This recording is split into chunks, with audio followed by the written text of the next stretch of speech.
बच्चों, आज हम आपको द कैंटर विले घोस्ट, इसके राइटर हैं ऑस्कार वाइल्ड। ये 11th CBSE बोर्ड का फर्स्ट चैप्टर है। इसमें 7 पार्ट हैं।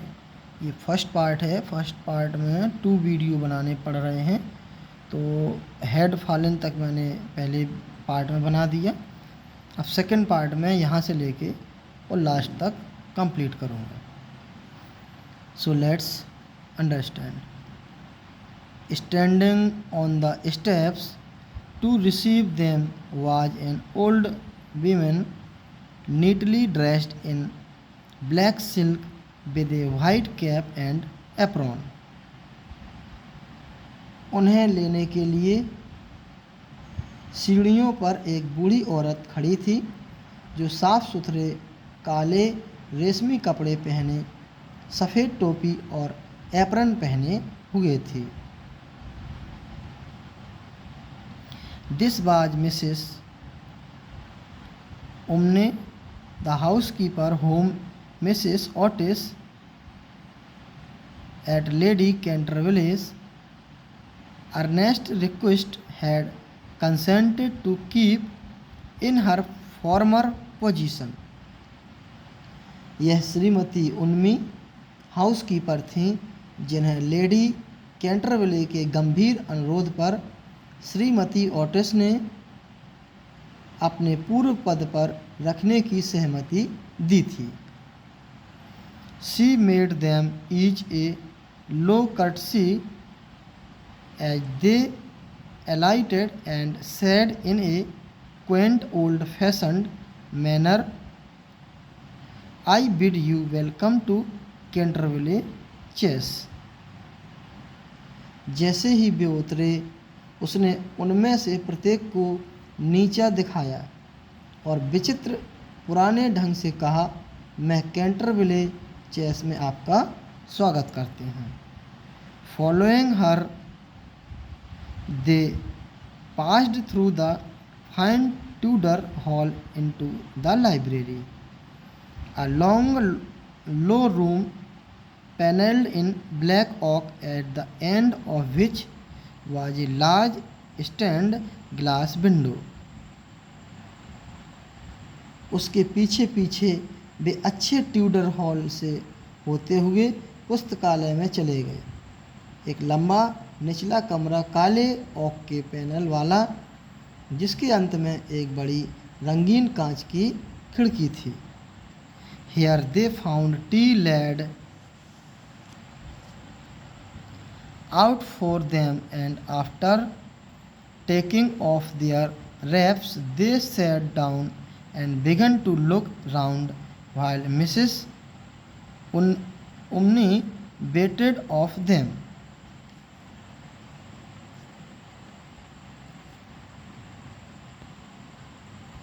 यहाँ उन्हें चाय रखी हुई मिली और अपने कपड़े उतारने के बाद वे बैठ गए और इधर उधर देखने लगे, जबकि श्रीमती उम्नी उनका इंतज़ार कर रही थी। Suddenly Mrs Otis caught sight of a dull red stain on the floor just by the fireplace, and quite unconscious of what it really signified, said to Mrs. Umni, I am afraid something has been spilled there. अचानक Shrimati Otis की नज़र fireplace के पास फर्श पर एक हल्के लाल दाग पर पड़ी और वास्तव में इसका क्या मतलब है, इसके बारे में बिल्कुल ना जानते हुए उन्होंने श्रीमती उम्नी से कहा, मुझे डर है कि वहाँ कुछ टूटा हुआ है। Yes, madam, replied the old housekeeper in a low voice. Blood has been spilled on that spot.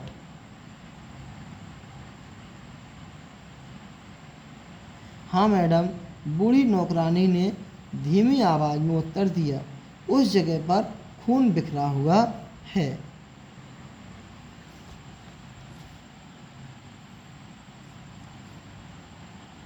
Blood has been spilled on that spot. यहाँ देखो ये धब्बे पड़े हुए हैं। How horrid, cried Mrs Otis, I don't at all care for blood stains in a sitting room. कितना भयानक, Shrimati Ottis चिल्लाई, मुझे बैठक कक्ष में खून के धब्बों की बिल्कुल भी परवाह नहीं है। It must be removed at once. इसे तुरंत हटाया जाना चाहिए। The old women smiled and answered in the same low mysterious voice, it is the blood of lady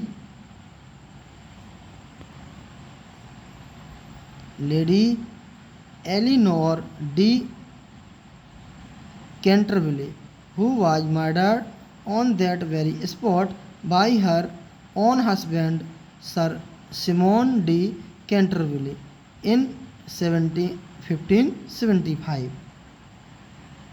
बूढ़ी औरत मुस्कुराई और उसी धीमी रहस्यमयी आवाज़ में उत्तर दिया, यह लेडी एलिनोर डी कैंटरविले का खून है, जिसकी 1575 में उसके ही पति सर साइमन डी कैंटरविले ने उसी स्थान पर हत्या कर दी थी।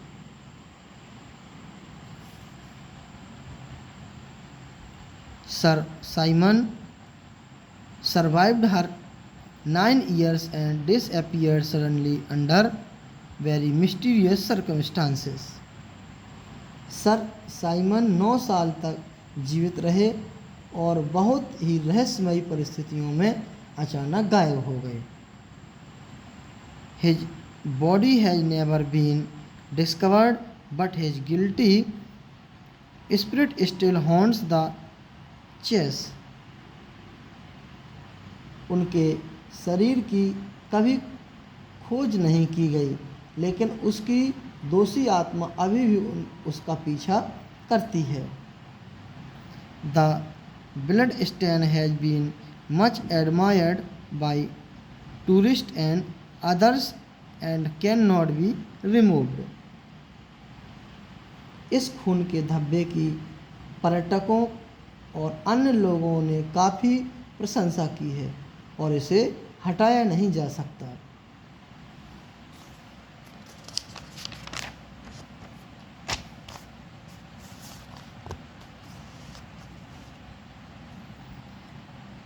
That is all nonsense, cried Washington Otis,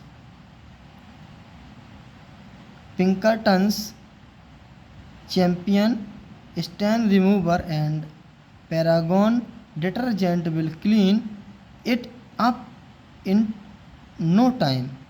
And there before the terrified housekeeper could interfere, he had fallen upon his knees and was rapidly scouring the floor with a small stick of what looked like a black cosmetic।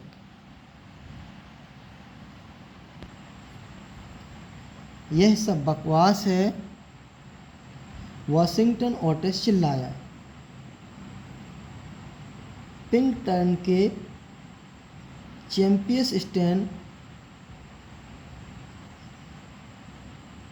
Remover और Paragon detergent इसे समय पर साफ कर देंगे।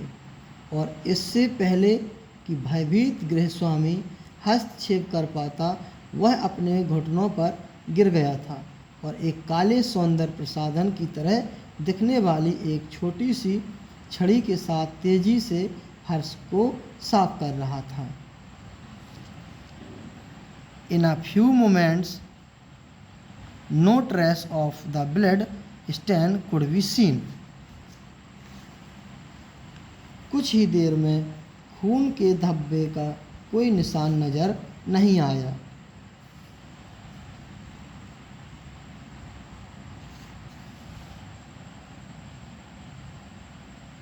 I knew Pinkerton would do it, he exclaimed triumphantly as he looked round at his admiring family.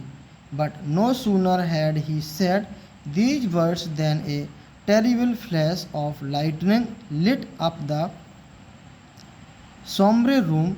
A fearful peal of thunder made them all start to their feet, and Mrs. Umney fainted. मुझे पता था कि पिंकर्टन ऐसा करेगा, उसने विजयी भाव से कहा। जब उसने अपने प्रशंसक परिवार की ओर देखा, लेकिन जैसे ही उसने यह शब्द कहा था, रोशनी की एक भयानक चमक ने उदास कमरे को रोशन कर दिया। गड़गड़ाहट की एक भयानक गड़गड़ाहट ने उन सभी को अपने पैरों पर खड़े होने पर मजबूर कर दिया और श्रीमती उन्मी बेहोश हो गई।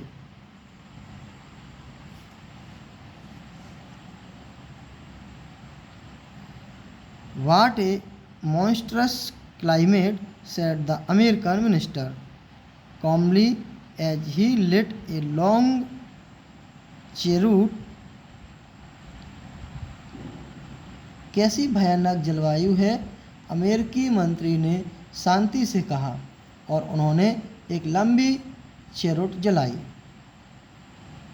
I guess the old country is so overpopulated that they have not enough decent weather for everybody. मुझे लगता है कि पुराने देश में इतनी आबादी है कि वहाँ हर किसी के लिए अच्छा मौसम नहीं है। I have always been of opinion that immigration is the only thing for England. मेरी हमेशा से यह राय रही है कि इंग्लैंड के लिए उत्प्रवासी एकमात्र चीज़ है। My dear Hiram, cried Mrs. Otis, what can we do with a woman who faints? मेरे प्रिय हिराम, श्रीमती ओटिस चिल्लाई, हम उस महिला के साथ क्या कर सकते हैं जो बेहोश हो जाती है। Charge it to her like breakages, answered the minister. She won't faint after that, and in a few moments Mrs. Umney certainly came to.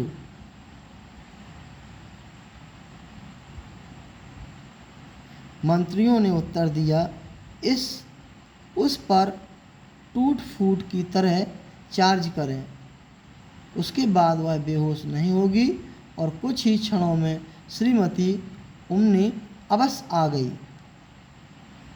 There was no doubt, however, that she was extremely upset, and she sternly warned Mr.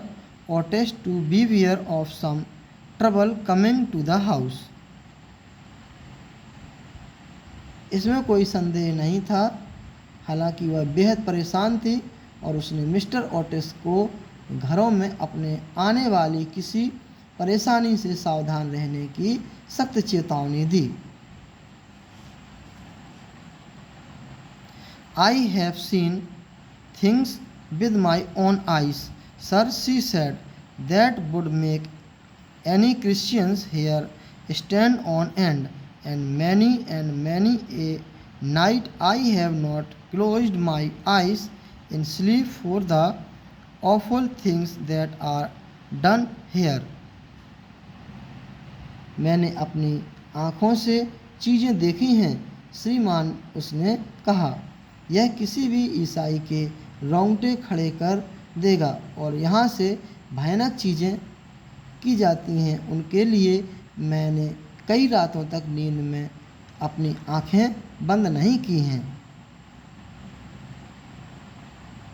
Mr. Otis, however, and his wife warmly assured the honest soul that they were not afraid of ghosts, and after invoking the blessing of Providence on her new master and mistress, and making arrangements for an increase of salary, the old housekeeper tottered off to her own room. हालांकि Shri Otis और उनकी पत्नी ने ईमानदार आत्मा को चेतावनी दी कि वे भूतों से नहीं डरते हैं और अपने नए मालिक और मालकिन पर प्रोविडेंस के आशीर्वाद का आह्वान करने और वेतन में वृद्धि की व्यवस्था करने के बाद पुराने गृह स्वामी अपने कमरे में लड़खड़ाते हुए चले गए। इस तरह से ये फर्स्ट पार्ट फिनिश होता है। अब सेकंड पार्ट में अगले वीडियो में बताऊंगा। तब तक लाइक, सब्सक्राइब, शेयर और व्यूज इंक्रीज ज़रूर करते रहना। Thank you.